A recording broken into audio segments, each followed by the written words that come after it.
Olá pessoal, tudo bem? Nesse vídeo de hoje eu vim falar sobre como que vocês podem aprender inglês através de quadrinhos. Então, na época que eu estudava inglês de forma a sério, eu utilizava essas revistinhas da Turma da Mônica, chamada Mônica Gangs, e também tem uma outra versão dessa mesma revistinha chamada Mônica and Friends. Então eu encontrava essas revistinhas em sebos, né? Que são aqueles lugares onde você encontra livros, revistas, discos usados para comprar a um preço acessível. Uma revistinha dessa eu encontrava por 5, 6 reais, então eu comprava várias revistinhas para mim ler, né, e estudar através delas. Então eu vou te dar 5 motivos para utilizar revistinhas nos seus estudos. O primeiro motivo é que cada revistinha dessa aqui contém várias histórias, então isso torna o seu estudo muito mais divertido e dinâmico. O segundo motivo é que algumas histórias têm um vocabulário bem útil para você utilizar na sua vida real. Por exemplo, essa historinha aqui, ó, To Be on TV, conta a história da Mônica e seus amigos brincando de ter um programa de notícias na TV. Então, por aí você já consegue aprender várias palavras relacionadas a noticiário de TV, basicamente. O terceiro motivo é que essas revistinhas são fáceis de levar para qualquer lugar. Elas são pequenas, finas, então ela cabe dentro da sua mochila, dentro da sua bolsa. Então, quando você estiver num consultório médico ou então numa fila do banco, basta você tirar ela da sua mochila e começar a ler. E você só vai precisar de uma caneta para marcar as palavras que você não sabe, como eu fazia nesse exemplo aqui, ó. Então eu começava a ler e as palavras ou frases que eu não sabia, eu grifava elas para mim estudar elas mais tarde.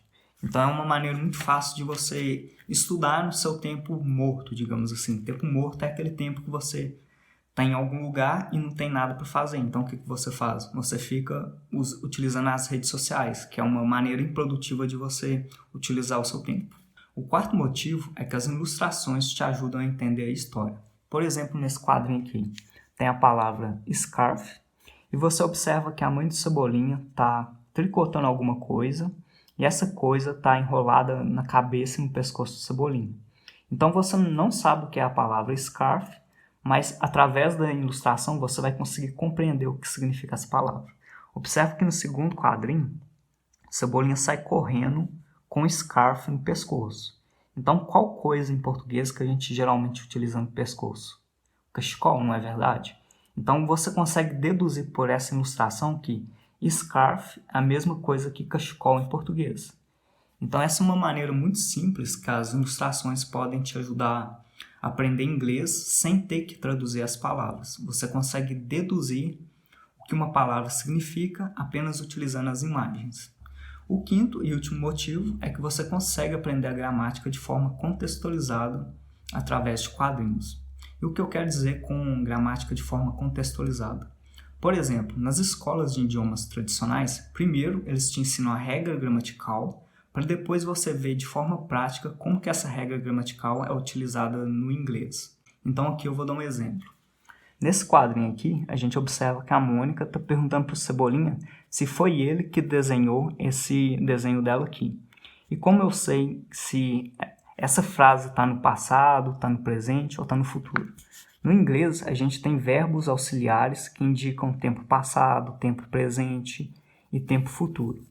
E o verbo auxiliar que indica o tempo passado é o was. Então, nesse caso aqui, ó, só por mim saber, né, que o was indica tempo passado, eu já consigo deduzir que essa frase aqui que a Mônica está falando está indicando o tempo passado. Então, o verbo desenhar vai estar no passado, ou seja, desenhou. Então, a partir do momento que você sabe que o was é um verbo auxiliar que indica o passado, sempre que você vê ele em outras frases, em outros contextos, você vai saber que toda aquela frase, né, toda aquela sentença está indicando um tempo passado. E como que faz para estudar através de quadrinhos, né?